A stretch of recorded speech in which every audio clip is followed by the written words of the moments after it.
안녕하십니까. 이번에는 이제 그 판사 4명을 한번 보고 이게 누가 법치를 죽이고 누가 법치를 살렸느냐. 법치를 살린 판사는 대표적으로 제가 2명, 신진우 부장판사, 그 다음에 이거 지귀현 부장판사 2명이고요. 그 다음에 그 법치를 짓밟고 법치를 죽인 판사로 여러 명이 있지만 대표적으로 그 유창훈하고요, 김동현을 꼽고 싶어요. 물론 이제 뭐 서부에 이순영, 창경 이런 자들도 있는데 그래도 그 이재명과 관련해서 가장 문제 있는 판결한 김동현하고 이제 그 유창훈은 지금 뭐 하고 있냐? 이게 또 궁금하니까 제가 취재한 내용을 말씀을 드립니다. 그러니까 법치를 살린 2명의 판사와 완전히 법치를 짓밟고 죽인 이재명의 부역자로 이재명을 이게 말도 안 되게 살려준 2명의 판사, 이렇게 한번 살펴보도록 하겠습니다.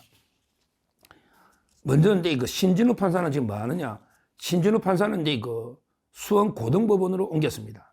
신진우 부장판사, 옛날에 이화영에 대해서 9년 6개월을 때렸는데 그보다 더 중요한 게요, 북한에 보낸 800만 불이 이게 이재명의 방북 대가 300만 불과 그 다음에 경기도 스마트팜 500만 불, 이게 북한에 준 뇌물이다, 이렇게 딱 판시한 이분이 신진우 부장판사예요.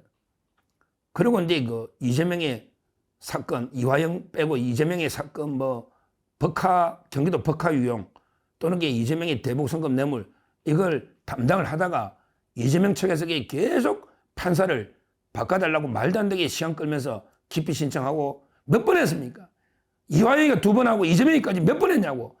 그리고 처음에 서울로 보내달라 요청 안 됐죠. 대법원까지가 안 됐잖아. 그러니까 또 그 수원에서 또 판사 바꿔달라, 불을 바꿔달라, 이것도 기각했잖아, 셀프 신진우 부장이. 그러니까 안 되니까 기피 신청하니까 또 이게 고등법원 또 가니까 시간이 얼마나 끌냐고.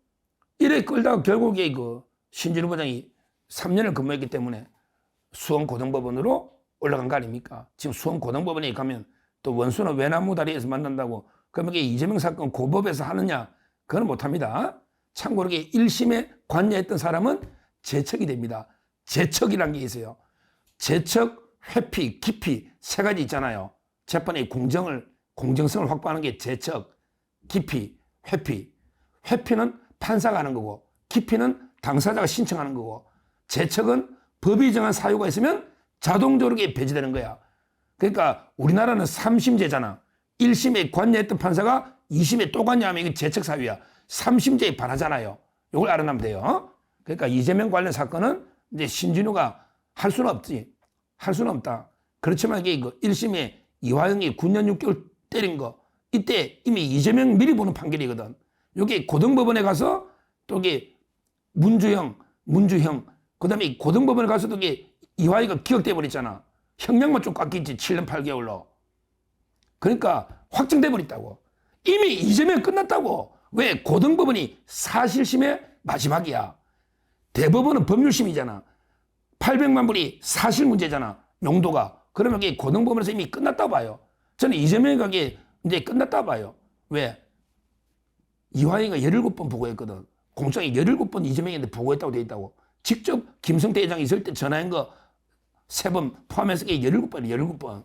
근데 어떻게 빠져나가? 아니, 이화영이가 미쳤다고 부지사가 도지사한테 보고도 안 하고 이게 엄청난 일을 한다는 게 이게 맞냐고. 상식과 경험칙이 안 맞잖아. 증거도 많지만 사실 인정은 증거와 그 다음에 경험칙에서 한다, 이렇게 되거든, 법에. 그 증거만 가지고 사실 인정하는 게 아니야. 증거도 많지만 경험칙, 상식적으로 판단해보라고. 그러면 이게 이재명이는 끝나는 거지요. 이게 신진우 부장판사다. 이렇게 첫째 말씀드린 거예요. 그 다음에 2번째 법치를 살린, 대단한 결정이 나왔습니다. 지귀현 부장판사. 그 아주 논거가 훌륭해. 논거가 훌륭하다고. 공천에게 내란 수사권이 없다. 또는 11세 쪼개 쓰는 것도 말이 안 된다. 뭐 이런 식으로 그 다음에 무엇보다 중요한 게 날짜 10일 구속기한 계산할 때는 시간으로 이렇게 딱 정확하게 시간으로 해가지고 피의자한테 유리하게 해야 된다. 이런 게 나오지 않습니까? 딱 나오지 않습니까? 그러니까 지기현 부장이요 법치를 살린 거예요. 이제까지 좌파 사법 카르텔에 의해서 완전히 공처 오동훈, 그다음에 정계선 서부법원장, 그다음에 그 밑에 마은혁 부장판사, 그다음에 마성영 부장판사, 그다음에 영장 이순영 부장, 그다음에 신한미, 창경, 이 서부 카르텔하고 공처하고 그다음에 검찰의 부역자들, 박세현 대표적인 게 뭐 심우정 책임도 있지만 이런 게 말도 안 되는 카르텔을 박살내버린 게 지기현 부장 아닙니까? 지기현 부장. 용기 있는 결정이에요. 그 신문에 자꾸 뭐 화교라고 공격하더니 지금 이게 영웅처럼 이게 우파가 한다고 하는데 근데 화교라고 공개한 게 서정욱이라고 아니 참 이게 황당무계한 제 서정욱 TV 보신 분들은요 제가 지기현 부장이 대통령 변호인들이 좋게 생각해서 제가 욕 안 하겠다 했고요. 옛날에 제 그 방송에 제목만 보고 이름이 좀 요상하다고 우리 스태프진이 제목을 달았지 그 내용을 보면요. 제가 한 번도 그런 이야기 한 적이 없습니다. 한 번도 없어요. 그러니까 유튜브에 내용은 안 보고 제목만 보고 이게 서정욱이가 마치 이게 지기현을 뭐 중국인 화교처럼 이런 가짜뉴스를 퍼뜨린다고 내용을 봐야지 내용을. 저는 유튜브에 썸네일이나 제목이나 아예 관여를 안 하잖아요. 제가 관여 안 한다 그랬잖아요. 제목 과장되게 달지 말고. 그러니까 제 말은 이게 그 자꾸 그렇게 어제 방송에서 죄를 공개하는데 그거 아닙니다. 저 지기현 부장은 이게 그 아주 합리적이고 대통령 변호인들이 좋게 생각하고 있다. 이렇게 이야기했고 옛날에 이재용 회장의 판결도 무죄한 것도 이게 용기 있는 판결이다. 이렇게 제가 소개를 했던 거다. 이걸 제가 분명히 말씀을 드리고요. 자, 그 다음에 두 번째 법치를 망친 이런 판사가 뭐 한두 명입니까? 이순영, 마은혁, 마성영. 마성영이는 누구냐면요. 조국 사건의 그 정경심이 컴퓨터 있죠. 조국 사건의 정경심이 동양대 컴퓨터 있잖아요. 이게 증거 능력이 없다고 한 놈이 마성영이야. 마성영과 마은혁이가 쌍마 두 명이 가장 좌파야. 쌍마 두 명의 맛이 마은혁, 마성영. 그게 두 명이 나이도 똑같아. 서울대 운동권 출신. 그 서부에 있거든 둘 다. 이런 판사도 있고 그 다음에 뭐 이순영 같은 이런 게 판사도 있는데 그래도 이게 그 두 명을 꼽으라면 워낙 이상한 판사가 많지만 두 명을 꼽으라면 저는 유창호하고요. 그 다음에 그 김동연을 꼽을 수밖에 없어요. 이재명이 완전히 눈치봐가 부역자거든요. 아니 세상에 유창호가 이재명의 영장을 기각했죠. 그때부터 역사가 바뀐 거예요. 그때 구속돼서만 끝나는 거 아니에요. 그때 그게 논리가 말이 안 됐거든. 위정교사 범죄 소명된다 해놓고도 이게 영장 기각. 왜 야당 대표가 뭐 도망가겠냐. 야당 대표는 감시를 많이 받으니까 증거 인멸할 수 없다. 이런 말도 안 되는 궤변으로 영장 기각한 게 유창훈이잖아요. 근데 유창훈이는요. 그때부터 너무 그때 충격을 많이 받았대. 그래서 몸이 너무 병이 날 정도로 건강이 안 좋다는 거야. 그 충격을 너무 많이 받아가 이게 악몽에 이제 형사재판을 못하겠다. 이래가 이게 그때부터 지금 몇 년째 민사하고 있습니다. 지금도 이게 중앙지법의 민사 담당으로 있다. 유창훈이 이 말씀 드리고요. 그 다음에 마지막으로 김동연이 이 사람들이 진짜 부끄럽죠. 대장동 재판은 위례마국이 그냥 2년 동안 끌어버리고요. 대장동 그 재판 위례밖에 못했잖아요. 그 다음에 그 이재명의 위정교사 있잖아. 위정교사를 얼마나 끌었냐고. 대장동은 선거 때도 재판하는 것처럼 쉬워하더니 위정교사는 선거 때 총선 때 몇 달 동안 한 번도 안 잡아가. 그 간단한 위정교사를 1년 이상 끌은 놈이 이게 김동연입니다. 그리고 이게 말도 안 되는 음주운전이면 처벌해야 되는데 음주하고 운전을 쪼개. 아니 음주가 무슨 죄입니까? 아니 운전이 무슨 죄입니까? 이래 말도 안 되는 궤변으로 무죄를 준 이게 김동연입니다. 이게 김동연이야. 한심하죠. 따라서 이게 이것 때문에 완전히 이것만 유죄하고 그때 이재명이 법정 구속만 돼도 또 이게 역사가 바뀌는 거거든요. 위정교사는 40%가 법정 구속된다고. 위정교사는. 이게 김동연입니다.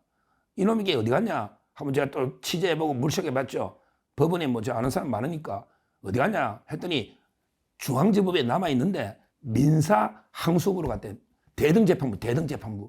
민사 항소 대등재판부에 간 거야. 지금 민사로 도망간 거지. 형사재판 자기들이 해놔도 이게 지연자가 워낙 있으니 못하는 거죠.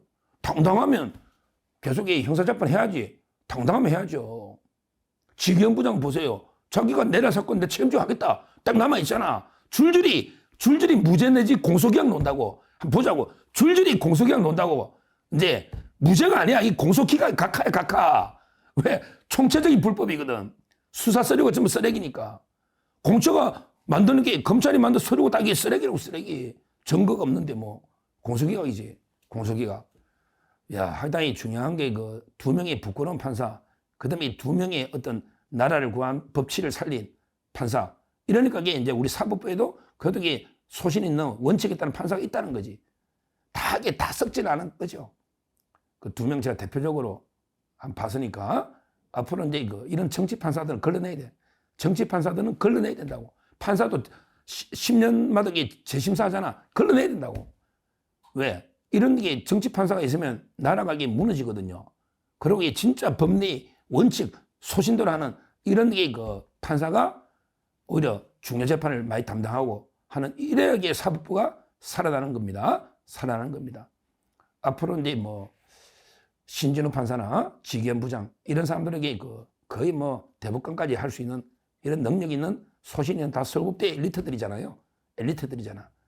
이런 게 그 판사들이 앞으로 그 사법부의 중심이 돼야 사법부 신뢰가 조금이나마 그 회복된다. 이렇게 보고 하여튼 그 두 분의 판사는 정말 제가 존경한다 말씀드리고 저 유창호이나 김동희 같은 이런 게 쓰레기 판사들은 걸러내야 된다. 정치 판사들은 걸러내야 된다.